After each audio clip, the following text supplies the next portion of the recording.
subax wanaagsan daawadayaal meel baad joogtaan ku soo dhawaada barnaamijka saakii dunida oo xilligan aad ka daawataan telefishinka qaranka Soomaaliyeed waana subaxnimo khamiis taariikhdu waxay ku beegan tahay 12 bisha 12 December 2019 qodobada barnaamijka aad ku daawan doontaan waxaa kamid ah wasaaradda qorsheynta xukuumadda federaalka Soomaaliya ayaa sheegtay in sanadka cusub la bilaabi doono qorshaha horumarinta sagaalaad ee qaranka waxaad kula barnaamij ku daawan doontaan مسؤولين كترسن دولة الصومالية وهرئي وزير كوزارة قاعدة كدولة استهوذها حكومة فدرالك الصومالية أيها مقالة مقدسكو سوداوية وضيع الأغمية الصومالية وكيمت دولة دقاك الصومالية التوبية وحانا مدة طبعا يجيوك الدونان مقالة مقدسو وحكالو قيب كه برامج كان ساكي وزارة مرتي غيرات كبيها وحي مقدسو كده فرتي سياسة استراتيجية قرن دبلو بيها هير دونان ضدك الصوماليات وصدق يسال صودا فيه سامك وياشين qodobadaas iyo kuwa kale ayaan haynaa balse markaan aadin dul maro qodobada ugu waaweyn ee warka Ra'iisul Wasaare Ku-xigeenka Xukuumadda Federaalka Soomaaliya wuxuu madasha Iswaan kulan kula qaatay wasiirka arrimaha dibadda dowladda Canada iyagoo ka wada hadlay xiriirka labada dowladood Ra'iisul Wasaare Ku-xigeenka Xukuumadda Federaalka Soomaaliya Mahdi Maxamed Guuleed Qadar ayaa magaalada Iswaan u jooga qaybgalka madasha Iswaan ayaa kulan duceed la qaatay wasiirka arrimaha dibadda dowladda Canada Francisca Philippine kulan dhexmaray ra'iisul wasaare ku-xigeenka iyo Philippine ayaa laga hadlay xoojinta labada dowladood ee Soomaaliya iyo Canada kulanka ayaa waxa kale qayb ka ah kulamo xiriir oo wasaaraha iyo ku-xigeenkiisa la qaadanayeen wafdaha socdaalka ama madashaasi jooga qaar kamid ah mas'uuliyiintaasi ka maqaleysa shirka madasha Iswaan ee nabadda iyo horumarka ka furmay dalkaasi Masar hay'adda socdaalka iyo jinsiyadda Soomaaliya waxay xafiis ka furatay magaalada xuduudeedka Doolow Soomaaliya ee gobolka Gado ku-xigeenka agaasimaha guud ee hay'adda socdaalka iyo jinsiyadda Soomaaliya mudane xasan cabdiqaadir axmed ayaa xarig ka jaray dhismaha xafiiska barxuduudeedka Doolow ee gobolka Gado ku shaqeyn doonta hay'adda socdaalka iyo jinsiyadda Soomaaliya dhismaha xafiiskan cusub oo laga hirgeliyay barxuduudeedka Doolow ee gobolka Gado ayaa kamid ah la jaanqaadida xarumaha wadamada hormaray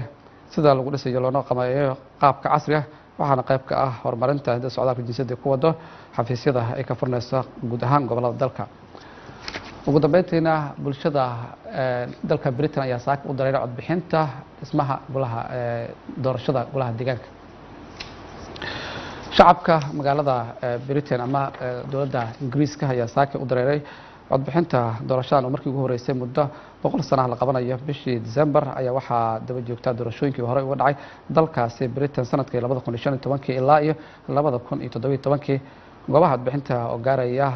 650 xarumood ku yaala guud ahaan England, Wales, Scotland iyo waqooyiga Ireland ayaa lagu wadaa in ay saakay 4 barqanimo ee furmaan markay dhamaato codbixinta 4 saac ee habeenimo waxaa bilaaban doona tirinta codadka inta badan natiijada waxaa la filayaa in lagu dhawaaqo saacadaha marka ama maalinta biriha Jimcaha saacadaha ugu horeeya doorashadan ayaana lagu dooran doonaa xildhibaano gaaraya ilaa 650 waxaan xigi doonaa kuraasta ugu badan xildhibaanada heleen ay noqon doonaan wasaaraha dalkaasi maamulayo qodobada ugu waaweynaa ee warka kooban ee barnaamijka intaas ayaan kusoo gabagabeynaa aan u gudagalno barnaamijka qodobka ugu horeeya wuxuu noqon doonaa wasaaradda qorsheynta xukuumadda federaalka Soomaaliya ayaa magaalada Muqdisho ku qabatay kulan looga hadlayay in sanadka cusub laga furi doono magaalada Muqdisho qorshaha horumarinta sagaalada qaranka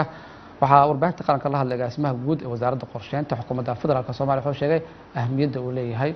shirkaasi ku saabsan qorshaha horumarinta sagaalada qaranka ee furmaya sanadka cusub saad la socotaan sanadka markuu dhamaanay waxaanu diyaarinaa qorshe hawleed aan u diyaarinay wasaaradaha federaalka ay soo gudbiyaan sanadka waxay qaban lahaayeen maanta waxaan halkan isugnay inaan ku kala war qaadano waxyaabihii u qorshaysnaa iyo halka ay marinayaan qoraalkii taasoo ay ugu dambeyn soo gudbinayaan maalinta sabtida hadii Ilaahay yiraahdo qodobka labaad ee ka wada hadlaynay waxay ahayd maadaama hadda sanadka cusub 2020 uu bilaabmi doono qorshe cusub oo horumarineed oo horumarinta qaranka qorshahaasi oo ka duwanaan doona kii hore inaanu isla meel dhigno isla aragno qaabka loo wada shaqeynayo wasaaradda kasta roolka kaga aadan iyo qaabka ay uga qayb qaadan karaan waxa kale oo aanu ka hadalay oo maanta aan noogu jiray waxyaabahan ka wada hadalay statistics-ka qaranka iyo qaabkan uu heli lahayn xogahan u baahan wasaaradda federaalka sidaad la socotaan waxa aanu ka ururinaa wasaaradaha dalka iyo hay'adaha kaleba xogaha ku saabsan waxa la yiraahdo administrative data taasoo ay noo soo gudbiyaan haday maalin la tahay haday bil la tahay haday usbuuc la tahayba taalafteeda waxaan iyadana kala hadlaynay sidaan isugu xiri lahayn wasaaradihii ay uga wada qayb qaadan lahaayeen soo gudbinta xogahan uga baahanahay taasina qodob kale yahay waxa kale oo iyana meeshaan ka maqnayn inaan sameeyno ay isbartaan agaasinada guud agaasinada qorsheynta ee wasaaradaha federaalku kuwaas oo iyaga laftoodana aanu rabnay in iyaguna xiriir toos ah yeeshaan forum samaystaan meel ay ku kulmaan xogta isku dhaafsan karaan haddii ilaahay yiraahdo iyaga oo u sii qaybsan sector ama tiirka qorshaha horumarinta inaan iyagana isku xidhno ay maxaa la yiraahdaa ay soo gudbiyaan waxyaabaha qorsheynta uga baahan yihiin wixii data annaga wixii capacity u baahan inaanu ka caawino kuwaas ugu waaweyn maanta shirkan aan isugu nimid waxa arkay doodda marka hadda loo kala baxayay in maaragtaa tubo wasaaradda isugu xirnaayeen ay isugu aadiseen loo dooday maxay muhiim u tahay sidaad horta la socoto waxa jira 4 tubood oo xukuumadda hadda xukuumadeenna talada haysa oo gadhadeenka kay ra'iisul wasaare Xasan Cali Khayre inay sameeyay 4 tubood tubahana ay ahaayeen qaar lagu darder gelinayo shaqada dawladda marka waxaanu sameeynay hadda NDB-gina 4 bilar buu noqday waxay siiyay marka 4 bilar ee NDB-ga iyo waxay iswaafaqsan iyo 4 tubood marka taasi waxay u sahlaysaa wasaaradaha laftoodii inay foorumyadoodii hore iyo qaabka isugu xidhnaan ay isugu sii xidhnaadaan xogihii looga baahnaan ay ku soo gudbiyaan foorumada afarta iyaga laftoodii afartoodu waxay yihiin waa siyaasadda loo dhan yahay horumarinta dhaqaalaha arrimaha bulshada iyo amniga ayaa 4 tubood bay hayeen 4 bilar ee qorsho ka sameeyayna waa kuwaas shirkan marka ma sanadkii marba la qabtaa dhowr bilood marba shirkan waxay ahayd inuu qabsoomay 3 bilood hal mar oo dhammaan la isugu keenay agaasinada qorsheynta laakiin taasi may dhicin duruufo badan oo jiray awgeed marka haddaan rabnaa inaanu qorshaan waqti hore ay ahayd inaanu qabana hadda dib u soo bilowno waxaana ku xidhnaan doontaa hadhow marka la isku soo noqdo bacda qadada siday ku heshiiyaan agaasinadu waqtiga ay jaaniskooda iyo qaabkay u kulmayaan iyo haddii aanu qabsano 3 bilood ba hal mar ama 2 bilood ba hal mar iyaga ay ka soo bixi doontaa discussion-kooda hadii la yiraahdo waxa marka qodobada isku raacdan hadda oo ama shirka xilliga isku raacdan kadib marka qodobada soo saartaan waxa xigi doona qorshihiinu xigilsan noqon doona horta qorshaha ugu weyn ee xigi doona horta waxa weeyaan inuu horta qof kasta oo kamid ah wasaaradaha federaalka uu roolku kala qaato hawlaha qaranka loo hayo waxa kaliya inuu sameeynayna waxa weeyaan marka soo ay dadku isku xidhan yihiin oo meel ay isugu yimaado waxa la sixi karaa waxyaabo badan oo anaga gaabis oo naga dhex jiray in la isu soo dhaweeyo inay dadka wada shaqayntooda fududaato inay iyaga isku xidhnaadaan in wasaaradii ay iscaawin karaan wasaarad kasta waxay capacity-ga kale kaga fiican tahay xogihii in si fiican oo fudud la isu dhaafsado wada shaqayntu inay macnaha ay hagaagsanaato ayaa ka soo baxaysa halkaas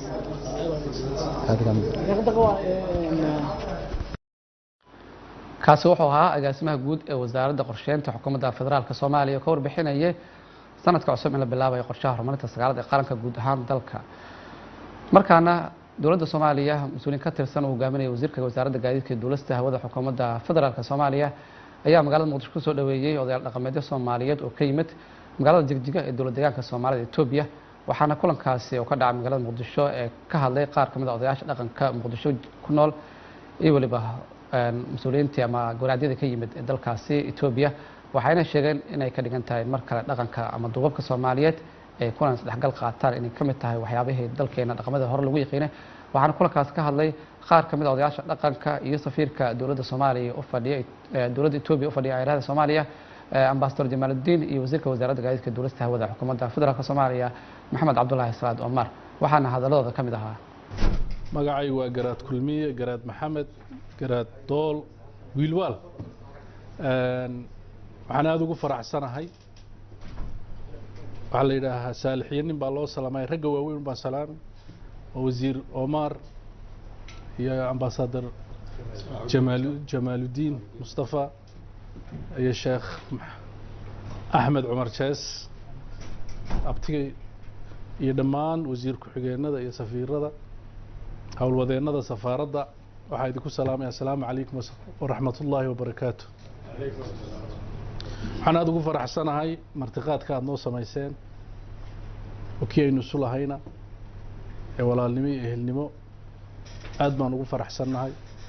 walaalihi aan kala soo qayb gallay xafladoodana waa ku faraxsannahay inaan maanta Muqdisho annagoo Jigjiga ka nimid aan nimaadno waa wax Ilaahay loogu xamdiyo waxaa hubaala 2 sano ka hor ama sanad iyo badh ka hor inaanaan imaadnayn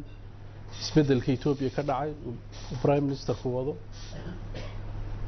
iyo madaxweynayaasha iyo dowladdii deegaankaba aad bay ugu mahadsan yihiin in ummadda Soomaaliyeed isdhex gasho ay soo noqoto himiladii ahayd iyadoo maamuladeedii iyo hawlaheegu nin walba qoladoodaba gaar u yahay haddana dadka Soomaaliyeed ay isku hiloobay inay isdhex yimaadaan oo dhaqan iyo wanaag iyo ganacsi iyo wax wada qabsi awal hore Soomaalidu waxay isku dhaxgalaysay gabdhaha la kala guursanay qarnigan cusub si adduunku hadda guriga noqday gabdhihii waxa bedelay waa ganacsi in hantida la isdhex dhigo in dadka reer Jigjigana xamar ay maal gashadaan dadka reer Soomaaliya iyo xamarna ay Jigjiga iyo Diridhaba iyo magaalooyinkii deegaanka ay maal gashadaan marka taade fariinta waxaan faraynaa anagu shacab aan nahay odayaal dhaqan dawladaha labadii dawladood maadaama ay joogaan hawshan aad hadda wataan waa idinku boorinaynaa waa idinku barbar taaganahay waan ku faraxsanahay labada dawladood intan iyo inka badan bay la iskaga sii dhawaado oo geeskii Afrika ee dagaalka iyo calaada la soo eegayay uu noqdo ku wax wada qabsi iyo wada noolaansho annaga Etoobiyana dad baanu haynaa dadka Soomaalida walaalahayana hanti bay hayaan baday hayaan inaanu isdhex marro oo isdhex gallo oo dhaqaalahaan la isdhex galo dawladda iyadoo ku faraxsanahay ra'iisul wasaaruhu soo wax wada dawladda Soomaaliya madaxweyne Farmaajo iyo soo wadaan oo ku faraxsanahay fariintaana dawladihiin aad gaarsiin annagoo shacaba labada dhanba waxaan codsanaynaa in sidan looga sii kordhiyo la sii kordhiyo intaad qabateen oo idinku boogaadinaynaa shacabka Soomaaliyeedna waxaan u rajaynaynaa nabadgelyo horumar iyo wanaag nagu Jigjigaan ka nimid dadkii Soomaaliyeed ee walaalihiin ha salaam baa idinka sidnaa dadkii Itoobiyaanka ee walaalaha in salaam baa idinka sidnaa waxaan leenahay xamar waa markii ugu horeysay imaado sawirka media-ga laga sii deynayo iyo wax xamar yaalaana ismale xumaha baa anagana soo gaari jiray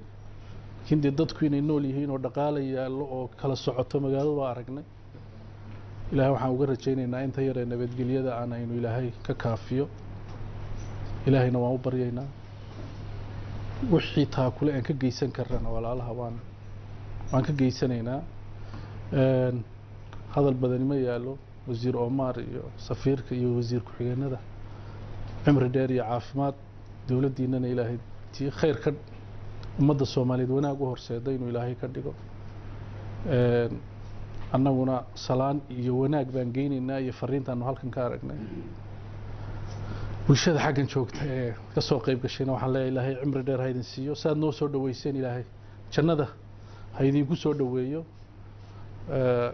galgacayl badan iyo wanaag badan baan xamar ka aragnay war fiican iyo dadkii inuu yimaado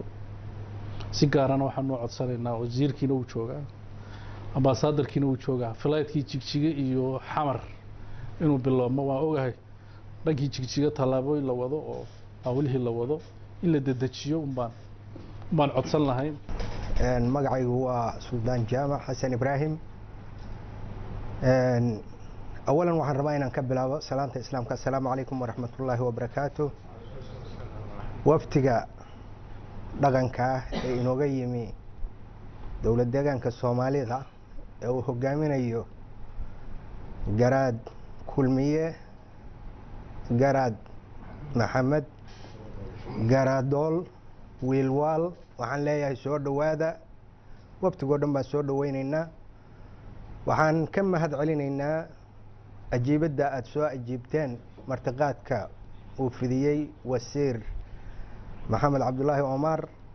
wasiirka duulista iyo hawada iyo gaadiidkan leeyahay Soomaaliya ku soo dhawaada wadankiinii dadkiinii Soomaaliyeed idinkoo oo wada jira oo Soomaaliya soo dhawaadaanu idin leenahay waxaan rabaa inaan raaciyo hal kelmad Soomaali meel kasta oo joogto isku mid weeye isbeddelka geeska Afrika ka dhacay ayaa sababay inaad maanta timaadaan calaamasaar ka dhacay magaalada Muqdisho hal sano ama 2 sano ka hor ma aysan jirin arintani waana arin hadda la socota isbeddelka dalka ka dhacay geeska Afrika waliba waxaan rabaa sidii aad salaanta nooga soo gudbiseen shacabka Itoobiya iyo kuwa Jigjigaba waxaan leenahay annagana sidoo kale midda iyo mid lamida madaxweynaha ra'iisul wasaaraha iyo dhammaan dadkii dowlad deegaanka iyo madaxdoodiiba inaad naga gaarsiisaan intaa kadib anigu hadalka uun baa la ii dhiibay laakiin dhaqan badan baa fadhiya oo salaadiin iyo caaqiliinba leh oo xagga Soomaaliya ka socda oo rag badan oo odayaal iyo wasiiro iyo xildhibaano iyo cid walba way fadhidaa kolley anigu hadda waxaan tilmaamayaa inta dhaqanka ay kolley joogta kolley odaga xagga ka soo jeeda caaqil cali sheekh baa la yiraahdaa laba nin oo kale ayana jirto xagga fadhido dhaqana iyaguna waxaan rabaa inaan kelmadeyda dhaqanka ku soo gabagabeeyo soo dhawaada walaalaha iyo naga maqnaa wadankiinii baa timaadeen marti kuma tihidin wasalaamu calaykum waraxmatullaahi wabarakaatu garaadyada dhankaanaga ka yimid sidoo kale dhanka kale cornel axmed oo in badan aan is arkin waayahan saaxiibkay iyo dhammaan martida kale waan salaamahayaa salaan ka sokow waxaa farxadii ah maanta in badan waxaan ku howlnayn arrimaha siyaasadda iyo amniga iyo waayihii dambana dhaqaalaha diblomaasiyadda waxaa asal u ahaan jirta waagii hore yacni dhaqanka marka in aan isku xirka dhaqanka ay tahay shayga muhiimka ay tahay waayo dad yani inagu diin iyo af iyo dhiig isku mid anan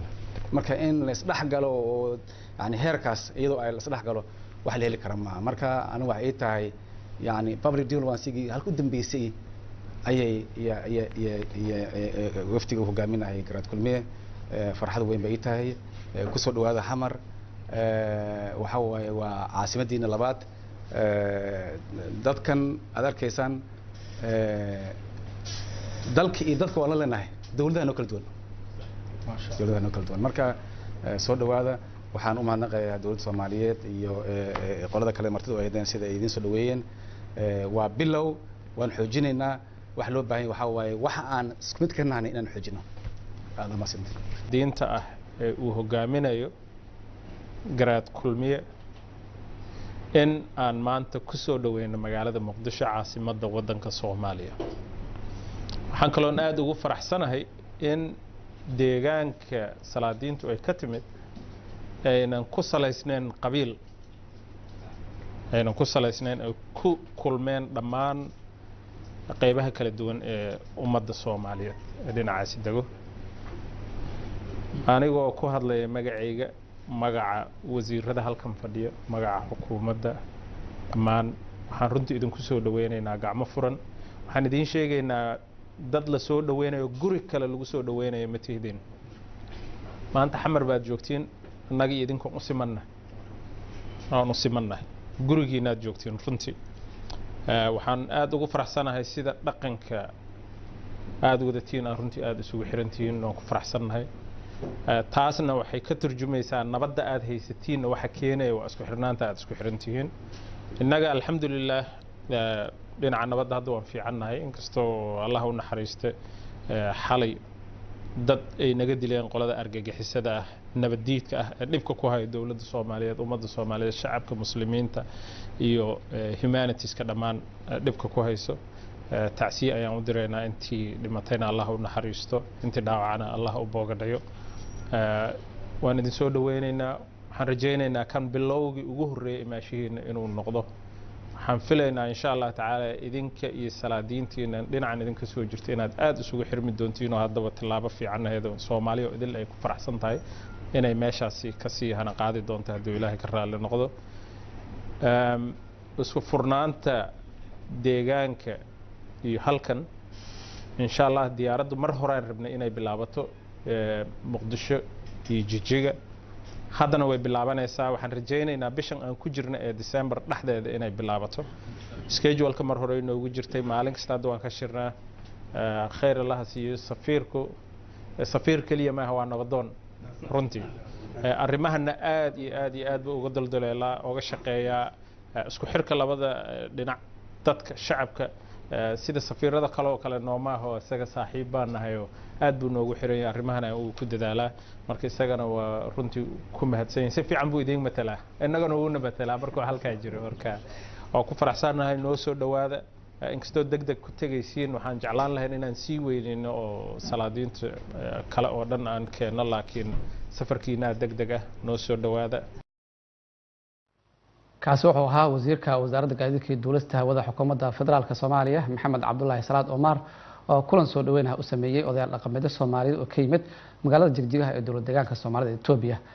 isla magaalada Muqdisho aan ku jirnaaye wasaaradda tamarta iyo kheyraadka biyaha xukuumadda federaalka Soomaaliya ayaa Muqdisho ka furtay wadatashi ku aadan siyaasadda istiraatiijiyadda qaran ee biyaha kaasoo 2 maalin ka socon doona magaalada Muqdisho waxaa ka qaybgalaya dowlad goboleedyada gobolka Banaadir iyo dowladda dhexe agaasimaha guud ee wasaaradda tamarta iyo kheyraadka biyaha dowladda Soomaaliya Cabdirwaaxid Ibrahim ayaa shirkaasi far wuxuu sheegay in qodobada ugu waaweyn lagu sameyn doono kamid yihiin in lagu xoojiyo luqadda afka Soomaaliga maadaama siyaasaddan hore loogu soo diyaariyay luqadaha afka qalaad dowlad goboleedyada wasaaradahooda biyaha iyo sidoo kale wasaaradahooda caafimaadka iyo waxbarashada iyo dhammaan iyaguna inay nagala soo qayb galaan barnaamijkan ee muhiim u ah shacabka Soomaaliyeed khaasatan dadka magaalooyinka aada uga fogfog iyo kuwa magaalada ku nool intaba kaasoo ah waxa la yiraahdo fayadhoorka biyaha iyo sixadooda siyaasadii lagu hagi lahaa iyo istiraatiijiyadii lagu gaari lahaa siyaasadda taasi iyo marka shaqada la dhameeyo ee la hagaajiyo waxyaabihii tuuliska ahaa ee lagu ilaalin lahaa in ay waxaasi hirgaleen lagu cabiri lahaa inay hirgaleen iyo in kale inay si sax ah u gaareen dadkii iyo in kale barnaamijka kaasi oo muddo badan soo socday oo aanu ka soo wada shaqeynay mahad ballaaran baan u jeedinayaa dhammaan inta aan meesha ka xusay waxaan mahad qaas ah iyagana u jeedinayaa tiimka wasaaradda tamarta iyo kheyraadka biyaha ee dowladda federaalka oo hogaaminaya agaasimaha waaxda biyaha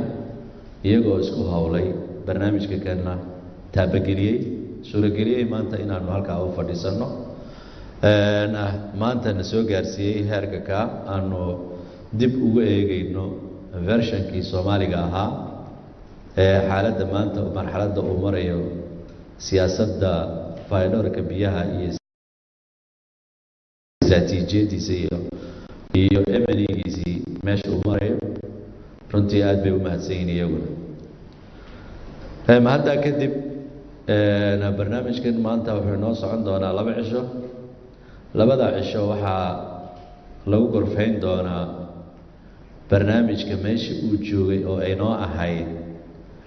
inaanu haysanay isagoo version English version ah kadibna aanu dirnay daabacaad la soo turjumay isagoo luqadda Soomaaliga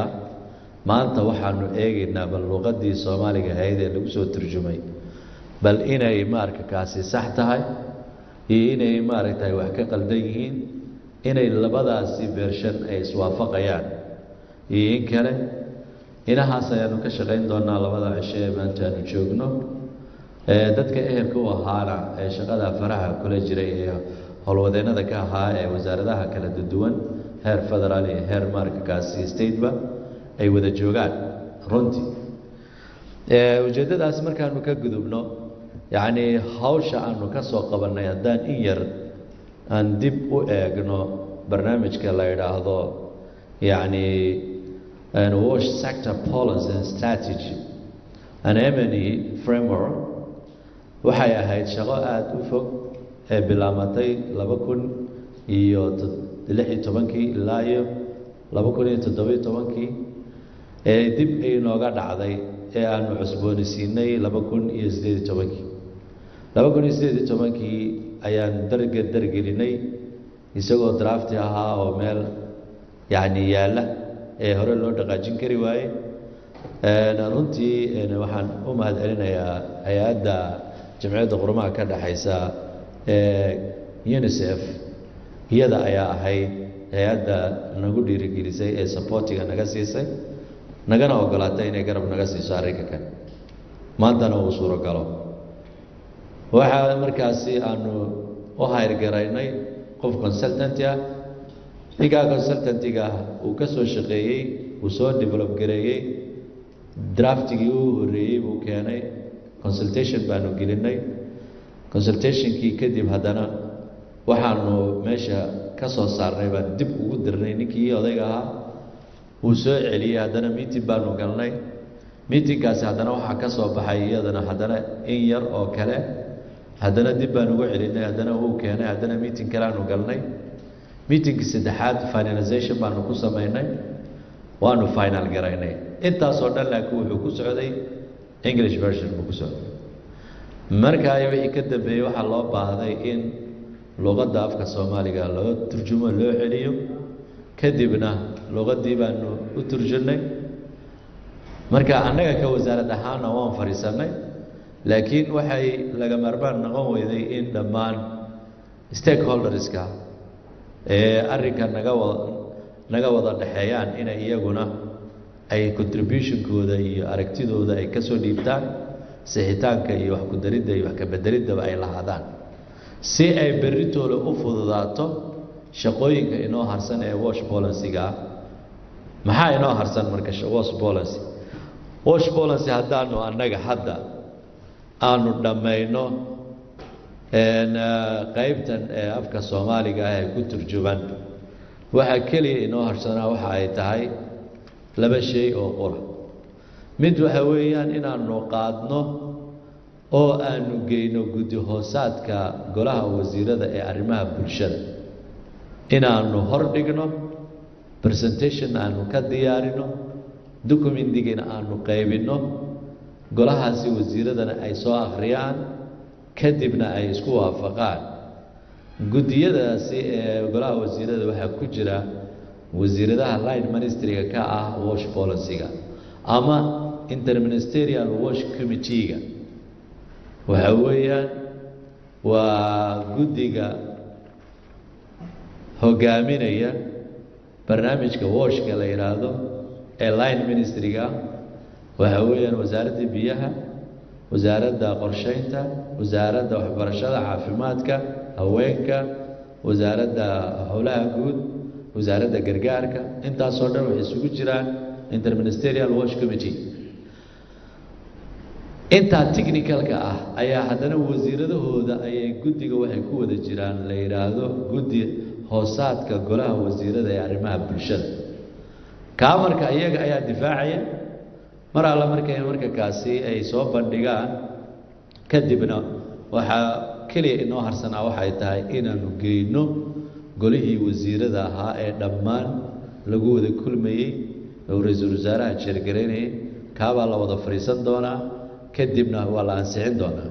mar alla markii la ansixiyaa wuxuu noqon doonaa sharci siyaasadeed ee arrimaha washka sidaas darteed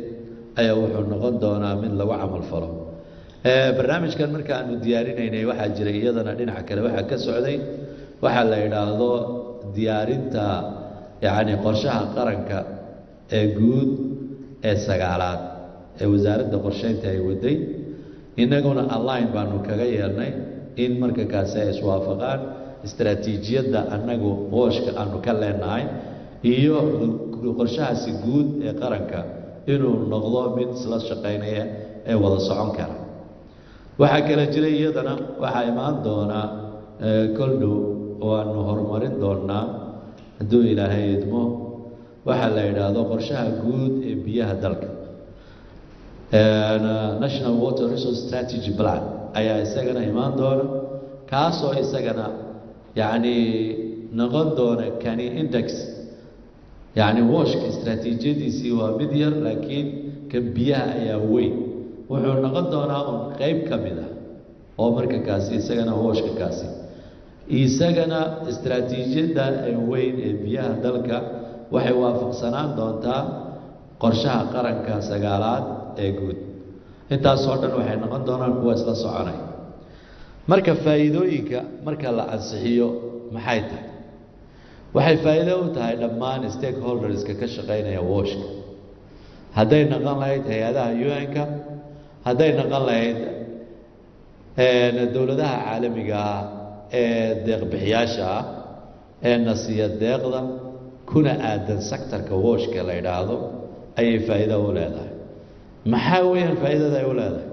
waxay faa'iidada u leedahay waxay tahay waxa ay bixinayaan waxay noqon doontaa wax cadcad transparency ah sectorka meesha gaabka uu ka jiro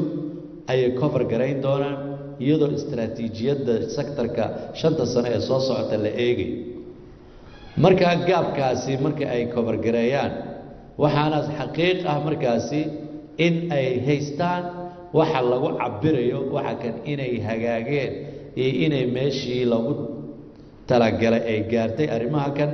iyaduna waxa weeyaan MNE-giiba fasiraya iyaguna tooliskaas baa la isticmaali doonaa deeq bixiyaasha lacagta bixinayana faa'iido ay u leedahay dadka implementationka sameynayana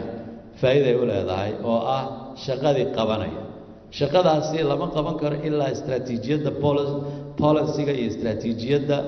ay maartay waxa nafarayaan mooyee wasaaradaha oo dhan iyaguna waxay faa'iido u leedahay waxa ay tahay waxa ay aad iyo aad u garanayaan oo cad oo transparency ah heerka uu marayo sectorka la yidhaahdo washka waxaa meesha ka caddaan doona meesha gaabi ay ka jirto ama ay ciladi ka jirto loo baahan yahay in la buuxiyaa iyaduna meesha ka caddaan doontaa inaasoo dhan waxay noqonaysaa marka faa'iido oo marka kaasi lala wadaagayo dhammaan stakeholderska oo dhan hay-adaha la yidhaahdo internationalka ama localka iyaguna faa'iido badan bay yacni ka heli doonaan annagana beritoole wuxuu inoo noqon doonaa siyaasad lagu hagayo dalka washka intaa kadib marka waxaan doonaynaa insha allah in hay-adaha dowladdu in ay xoojiyaan sectorkan washka la yidhaahdo in la sameeyo unityo ka shaqeeya washka maalan annagu haddaanu nahay wasaaraddeena tamarta iyo kheyraadka biyaha waxaanu leenahay wash unit baanu leenahay wash unitkaasi ayaa beritoole wuxuu noqon doonaa mid very active noqda ee shaqooyinkiisii faraha badan ee washka liidgarayn doona isagoo agaasimaha waaxda biyahana uu mas-uul ka yahay waxaan sidaasoo kale waxaan codsanaynaa wasaaradaha dowladaha bahwadaagta aanu la nahay ee line ministryga nala ah ee nagala shaqeeya washka iyaguna inay unityo noocaasa samaystaan ay samaystaan coordinatoro isku xira barnaamijkan inay samaystaan marka waxaa mustaqbalka aan samayn doonaa waxa la yidhaahdo all in one waxaa la yidhaahdaa in dhammaan activitiyada ka socda waddanka oo dhan ee washka ku saabsan in ay noqdaan kuwo ah hal meel laga arkay oo maxaa weeye inaanu daatooyin gelinno oo marka kaasi ay ka wada dhexeeya network serverada aan isu furno waxaa la yidhaahdo wash information center inaanu samayno ayaan insha allah ay noogu jirtaa sanadka 2020 waxaasoo dhan waxay noqonayaan marka kaasi wax fududaynaya barnaamijka adeega washka ee shacabka loo hayo intaas iyo ka badan ayaanu rajaynaynaa istaraatiijiyadeenna ay ka dhex muuqataa istaraatiijiyadda markaad aragtaan waxaa ku jira dhammaan projectyo kala duwan waxaa ku jira ma garanaysaa visiono fog la hiigsanayo hiigsiyo fara badan sidaas darteed ayaa waxaanu insha allah aan doonaynaa in aad loo xifdiyo barnaamijka kan si fiicanna loo sugo aadna looga dhiskaas gareeyo waxaan insha allah rajaynaynaa in guul iyo miradhal uu ka soo bixi doono kulankeena 2 cisho versionkaas ogaada ee soomaaliga ah ee idinku aad hagaajisaan beritoole golaha wasiirada la geyn doonaa ceebtaas dhimaataayo qayb ka mid ah baad noqon doontaan waxaan rajaynaynaa inaynan aanan ku ceeboobin luqadda soomaaligaana in aad iyo aad loo saxo la ilaaliyo eray bixintana si fiican loo sugo si marka kaasi ay u noqoto mid dhadhan leh ee af soomaaligiisu cad yahay ujeedkiisu cad yahay intaasoo dhan idinka ayaa maanta iyo beritoole idinka sugaynaa kaasi wuxuu ahaa agaasimaha guud ee wasaaradda tamarta iyo kheyraadka biyaha dowladda Soomaaliya oo ka hadlayay furitaanka shirka wasaaradda tamarta ee ku qabatay magaalada Muqdisho markaana gabdhaha kubadda cagta qaranka Soomaaliyeed oo tartanka kubadda cagta uga qayb galay dalka Koonfur Afrika kaas oo ka qayb galayeen ilaa 7 dal oo kamid ah qaaradda Afrika iyo gabdhaha dalka India ayaa waxay kasoo gaareen guulo waaweyn waxaana kula soo dhaweynaha muqdisho lagu qabtay gabdhahaasi si loo dhiirigeliyo ururka haweenka qaranka gudoomiyaha ururka haweenka qaranka Batulashi Axmed Gaballe ayaa sheegtay in gabdhaha ay taariikh ku leeyihiin isboortiga waxaana sidoo kale sheegtay in tartankan ay guulo waaweyn kasoo gaaray ka dhigan tahay in mar kale ay la jaan qaadaan isboortiga caalamka haatan sida looga ciyaaro kale maadaama xataa aan koobka qaadin sababta noolga dhigay waxay tahay waa markii ugu horeysay wadan Afrika waa markii ugu wadanka Afrika ugu dambeeyay oo gabdho ah kubadda cagta matalo marka taas waxay tusaysaa in maanta adduunka la jaan ay la yaabeen oo ay dhaheen war Soomaaliya dad noocaanaba wali jooga maba u maleyn jirin in dad noocaanahi joogaan ayay ka soo dhigeen ee South Africa dhalinyaradu hooyooyinka ayagu ahaa garabkii hogaaminaya tiimamkaas meesha tagay aad iyo aad baan ugu guuleysanay aad iyo aad baan guul ugu soo hoynay dawladda Soomaaliyeed wanaga ururka haweenka qaranka ma guuleysan laakiin qaranka Soomaaliyeed baa guuleystay 30 sano meelayn istaagin ciyaartoy Soomaaliyeed ama fanaaniin Soomaaliyeed ama hooyooyin Soomaaliyeed baa teams 26 qof ka kooban ee ururka haweenka qaranka ay ka degeen magaalada Cape Town waa maalin taariikhi ah waxaan ka soo noqonay sidii gabdhuhu ay sheegeen safar tartan ah oo loogu talagalay haweenka qaaradda Afrika inay ku tartamaan koobka human rights-ka adduunka waa markii ugu horeysay oo haween Soomaaliyeed ay ka qayb galaan ama gabdho Soomaaliyeed ay ka qayb galaan waxay noo tahay anagoo maanta dhalanay oo kale anagoo istiqlaal qaadanay oo kale farxadda iyo guusha aan kala soo hooyanay goobtaas safarkan waa safar ka duwan safaradii ay haweenku ku aadi jireen dibadda wuxuu muujinayaa kartida wuxuu muujinayaa awoodda gabdhaha Soomaaliyeed wuxuu muujinayaa isxilqaanka gabdhaha Soomaaliyeed wuxuu muujinayaa gabdhaha Soomaaliyeed inay yihiin gabdho ka duwan gabdhaha adduunka sababtoo ah 30 sano dad ku jiray burbur iyo dib u dhac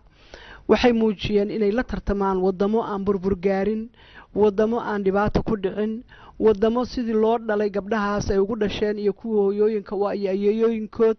ay ku jireen nabad iyo naxariis iyo dawladnimo iyo kala dambeyn iyaga oo marka dhibaato fara badan soo maray iyaga oo ku soo barbaaray xilli dagaal sokeeyay uu dalka ka jiro iyaga oo wax ku bartay dagaalka sokeeyay gudihiisa ayay muujiyeen inay wax la qaybsan karaan oo ay waliba soo hooyeen guul lagu tilmaamay oo looga marxaati kacay inay yihiin gabdhaha ugu ciyaarta quruxda badan qaaradda Afrika oo ay ku mutaysteen in bilado la siiyo haddii aan nahay ururka haweenka qaranka Soomaaliyeed waxay noo tahay fursad aad iyo aad qaali u ah in aan noqono gabdhihii furay albaabkaas ka xirnaa gabdhaha Soomaaliyeed inay maaragtay ka qayb galaan qaaradda Afrika haddii alla raali ka noqdo Asia ka qayb gali doonaan waxay ka qayb gali doonaan tartanka koobka adduunka ay ka qayb gali doonaan waa fursad weyn waxaa iyagana aad iyo aad ugu mahad celinaynaa gabdhihii ka soo qayb galay ciyaarta tartanka kubadda koobka xuquuqda insaanka oo Soomaaliyeed oo ka yimiday dalka Ingiriiska oo is soo xilqaamay oo muujiyay Soomaalinimada oo ciyaar wanaag soo bandhigay iyaga iyo gabdhihii ka tagay Muqdisho runtii markii ay gabdhaheenu ciyaareen waxaa soo ifbaxay in Soomaaliya ay tagtay oo adduunka ay u taagan tahay inay la tartanto waxaa soo ifbaxay in gabdhaha Soomaaliyeed ay yihiin gabdho karti badan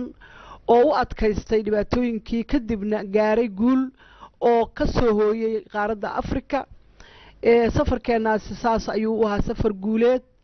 waxaa kaloo aan la soo yaabnay oo nagu abuuray kalgacal iyo naxariis gurmadkii jaaliyadda Soomaaliyeed ee South Africa gaar ahaan jaaliyadda degan magaalada Cape Town Soomaalida Cape Town degan waxayna tusiyeen Soomaali jacayl waxayna tusiyeen walaalnimo waxayna tusiyeen hiil walaal waxayna tusiyeen sida ay uga go'an tahay in Soomaaliya ay Soomaaliya tahay goob kasto adduunka ay kaga nooshahay waxay noo hayeen oo noo dhaqaaleeyeen oo noo koolkooliyeen oo noo soo dhaweeyeen oo noo martisooreen si ka duwan martiqaad kasta iyo martisoor kasta oo ka dhacay South Africa oo Soomaalidu isku martiqaaday ka loo fidiyay gabdhaha Soomaalidu waa ka duwanaa wuxuu ahaa mid walaalnimo leh wuxuu ahaa mid aabanimo leh wuxuu ahaa mid hiil leh wuxuu ahaa mid koolkoolin ah oo ciyaarta markaan ciyaarayna aan dareemaynay in xataa dabaysha ka dhacaysa Cape Town ay noo hiilinayso sababtoo ah raggayagii gabdhahayagii oo na berber taagan oo nagu faraxsan oo magaca Soomaaliyeed iyo calanka Soomaaliyeed kor u sida ayaan dhinacyada naga socday waxayna keentay taasi inay yididiilo badan geliso gabdhihii goobta ka ciyaarayay oo ay ku farxaan inay matalaan magaca Soomaaliyeed aad iyo aad ayaan maaragtay ugu soo guulaysanay arrinta ma kala saari karayno macaankooda iyo mas'uulnimadooda iyo wadanninimadooda reer Cape Town waxay noo diideen inaan nasanno habeen iyo maalin martiqaad ayay nagu wadeen habeen iyo maalin meelaha taariikhiga ah ee dalka laga daawado ayaa nala geynayay habeen iyo maalin hadiyado aan kala go'ayn iyo diiqo iyo sooriyo aan dhammaad lahayn ayay nala garab taagnaayeen waxaan leenahay walaalayaal aad baad u mahadsantihiin waxaan ku faraxsanahay inaad tihiin walaalahano waxaan rajaynaynaa ilaahay idinkiisa kuwaasi waxay ahaayeen qaar ka mid ah ururka haweenka qaranka oo soo dhaweynayay gabdhaha kubadda cagta qaranka Soomaaliyeed oo tartan uga qayb galay dalkaasi Koonfur Afrika markaana waxaad ku soo dhawaataan xubinta ciyaaraha iyo Xabiib Axmed Cali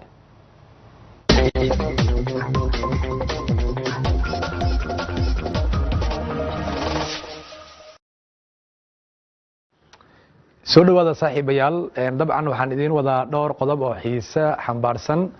oo ay ka mid yihiin heerka guruubyada ee koobka horyaalada Yurub ee Championka oo xalay la soo gabagabeeyay iyadoo ay soo baxeen 16 kooxood goorma la sameyn doona isku aadka wareegga 16ka dabcan waan idin hayaa laakiin marka hore saacado kadib markii shaqada laga eriyay tababare Carlo Ancelotti Napoli waxay magacawday xidigii hore ee kooxda Milan wiilkii tababare Ancelotti Gennaro Gattuso kaasoo hadda maamule u noqday kooxda caanka ah ee Napoli oo hore uga soo ciyaaray xidigii caanka ahaa ee xulka Argentine Diego Armando Maradona Ancelotti ayaa la eriyay kadib markii kooxda Napoli ee u soo baxday wareegga 16 ee koobka Yurub ee Championka kadib markii 4 gool iyo eber ay kaga adkaatay kooxda Gan Gattuso oo da'diisa ay tahay 41 jir ayaana hadda la wareegay shaqadii laga eriyay tababarihiisii hore ee kooxda AC Milan Carlo Ancelotti Gennaro oo shaqo la'aan ahaa tan markii uu ka tagay kooxda Milan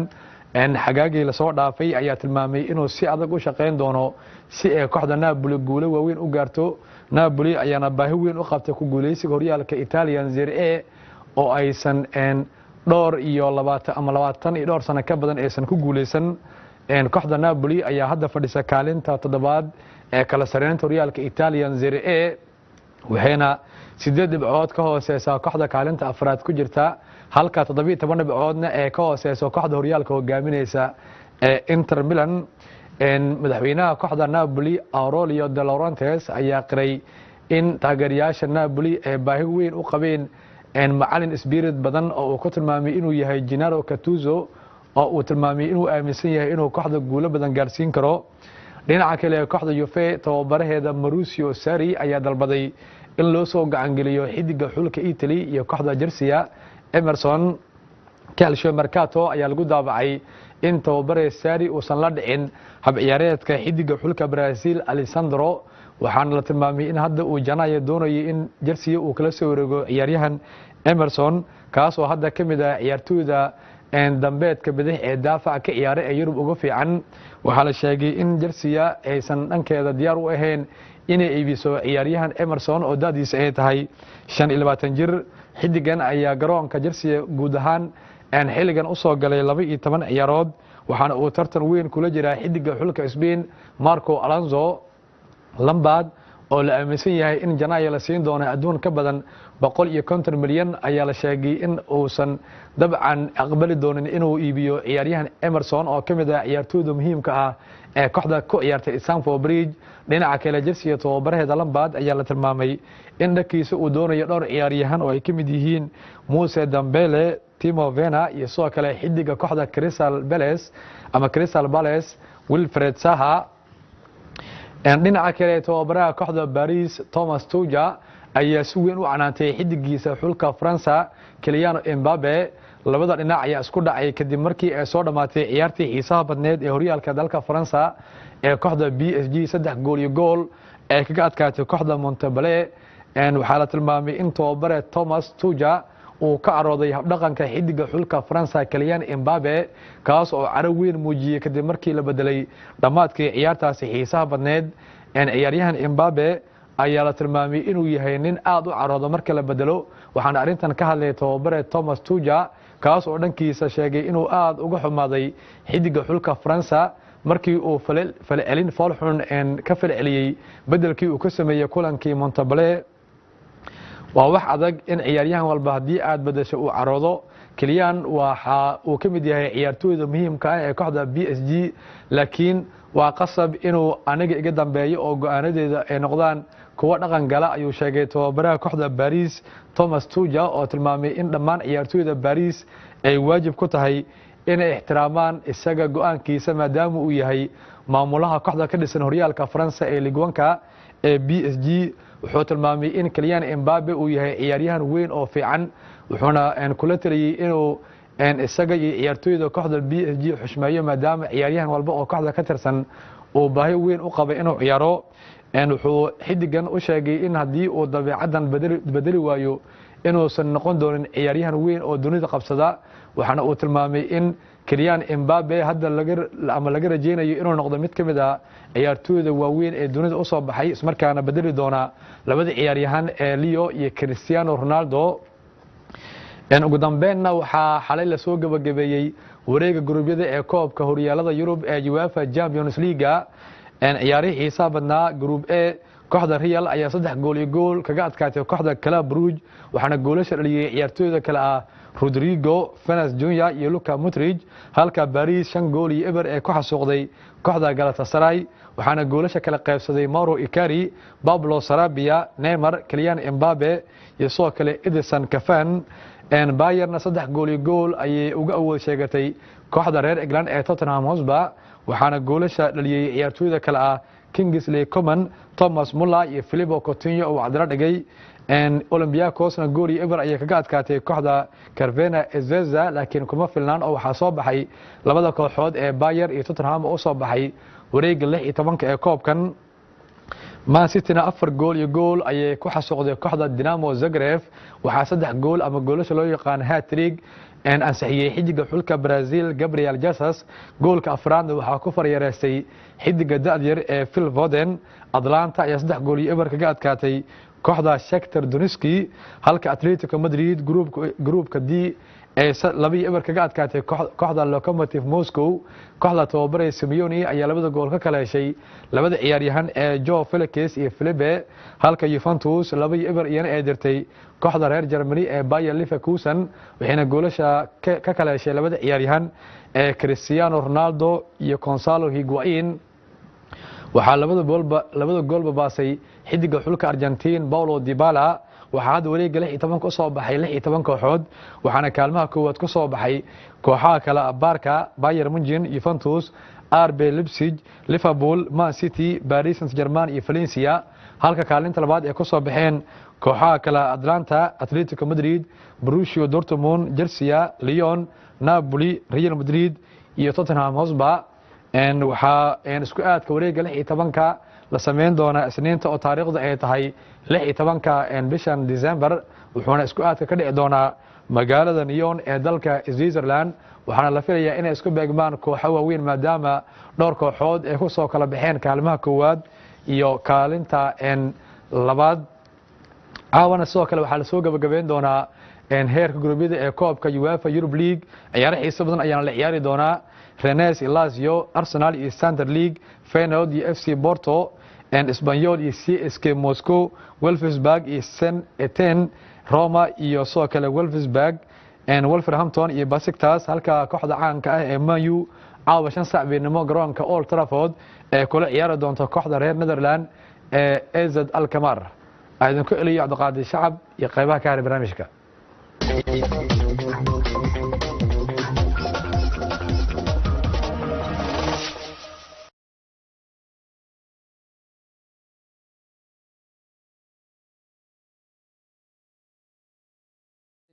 xabiib axmed cali noo soo jeedinayo xubinta ciyaaraha markaan aad ku soo dhawaataan